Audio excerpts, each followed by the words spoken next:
हरिवंश। महाराज जी, आप जिस स्थिति में निरंतर स्थित रहते हैं उसका कृपा करके कुछ परिचय दें, और मेरे जैसे अदम उस स्थिति को, प्रेम को कैसे। हम केवल इतना जानते हैं कि अगर जिह्वा से नाम चलाते रहो तो कोई भी स्थिति ऐसी नहीं जो ना आ जाए। और रही स्थिति की बात की हम अपनी बतावें आपको, तो हम आपको एक गुलाब जामुन पवाते हैं, आप बताओ कैसा है, तो आप कहोगे मीठा है। फिर पूछेंगे कैसा है, तो आप कहोगे बहुत मीठा है। फिर पूछेंगे कैसा है, तो आप कहोगे खा के देख लो। आगे उत्तर है आपके पास। जब एक प्राकृतिक वस्तु का आप उत्तर नहीं दे सकते हैं सही माने में, उसके लिए आपको अनुभव करना पड़ेगा। ऐसे ही संतों की स्थिति अनिर्वचनीय होती है।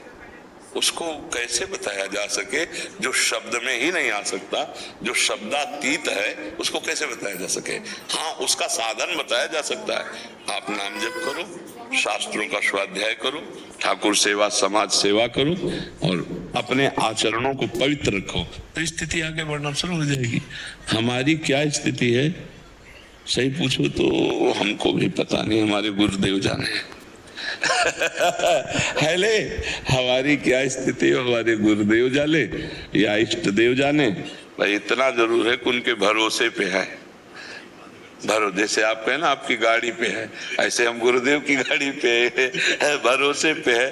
अब और तो कुछ है ले डिब्बे में क्या दम है, डिब्बे का कनेक्शन इंजन से है, बस इतने ही दम है।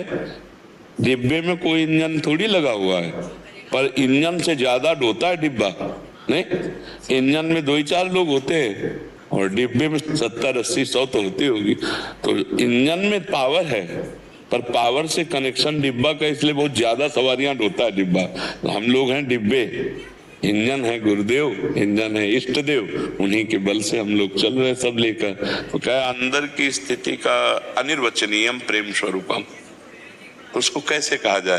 बोले आनंद है। कैसा आनंद है? बहुत आनंद है। कैसा बहुत आनंद? बोले अनुभव गम में बजे जे संता, अनुभव करो, अनुभव करो। उसका साधन वर्णन है, जहां बकाया ऐसे चंद्र शाखा न्याय की तरह लक्ष्य दिखाया जाता है। जैसे चंद्रमा देखो, इस डाल के एक हाथ ऊपर दिखाई दे रहा, तो एक डाल के एक हाथ ऊपर थोड़ी दिखाई दे रहा है, आप देखो दिखाई देने लगेगा, लेकिन एक हाथ ऊपर थोड़ी, वो तो बहुत दूर है।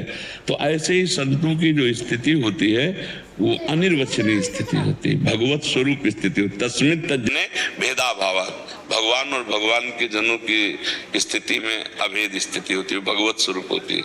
अब उसको वचन में कैसे कहे तो मिथ्या होती, कहे तो मिथ्या होती।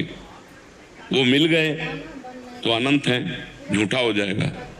वो नहीं मिले तो हम जी कैसे रहे हैं, झूठा हो जाएगा। इसलिए एक ही बात होती है, मौन। इसका स्थिति का उत्तर नहीं हो सकता। जब मैं था तब हरि नहीं, भाव हरि हैं, मैं ना है। समझ जाओ तो समझ जाओ। लाली मेरे लाल की, जित देखूं तित लाल, और लाली देखन मैं चली, मैं भी हो गई लाल। अब उसमें देख लो, उसमें पकड़ लो कि ये क्या बोल रहे हैं। ले बोले आपकी स्थिति क्या है? बोले जब मैं था अब हरि नहीं, अब हरि हैं, मैं ना है। लाली देखन मैं चली, जित देखो तित लाल। वो लाली ऐसी लौट करके अपने ऊपर आई कि मैं भी हो गई लाल। सोई जाने जे देव जलाई, और जानत तुम्हें हो जाए। ब्रह्मविद ब्रह्मवि भवति, जो ब्रह्म का ज्ञान प्राप्त हो जाता है, अनुभव हो जाता है, वो ब्रह्ममय हो जाता है, वो भगवत स्वरूप हो जाता है। अब वहां अगाध में सीपी क्या नाप बतावे, बुद्धि है सीपी, और वो बात है अगाध समुद्र।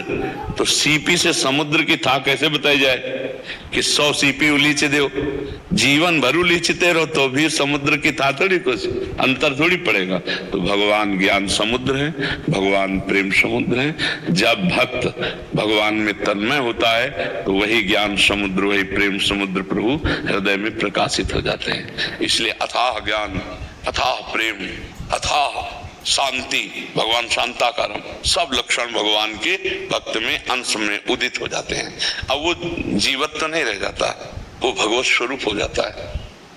और अगर दृष्टि थोड़ी सी पवित्र है तो दूर से देखने से लगने लगेगा कि ये सृष्टि से कुछ अलग है, संत जन सृष्टि से कुछ अलग है, आपको दिखने लगेगा। एक अलौकिक प्यार, एक अलौकिक शांति, एक अलौकिक सुंदरता, एक अलौकिक अपनापन। पहली बार देखें लेकिन लगता है मैंने इनको बहुत बार देखा है, लगता है ये हमारे अपने हैं। ये क्यों? क्योंकि भगवान अपने हैं ना सबके, तो वही भगवत भाव उनमें छा जाता है, इसलिए ऐसा दिखाई देता है। स्थिति अनिर्वचनीय, वो वाणी से कही नहीं जा सकती, वो अनुभव का विषय होती है। क्योंकि वाणी प्रकृति की है, ये प्राकृतिक वस्तु का तो वर्णन कर सकती है, लेकिन अप्राकृतिक चिदानंद का इसकी सामर्थ्य नहीं कि उसका वर्णन कर सके। जैसे आनंद प्राकृतिक वस्तु का भी है, तो वो थोड़ा केवल संकेत मात्र है।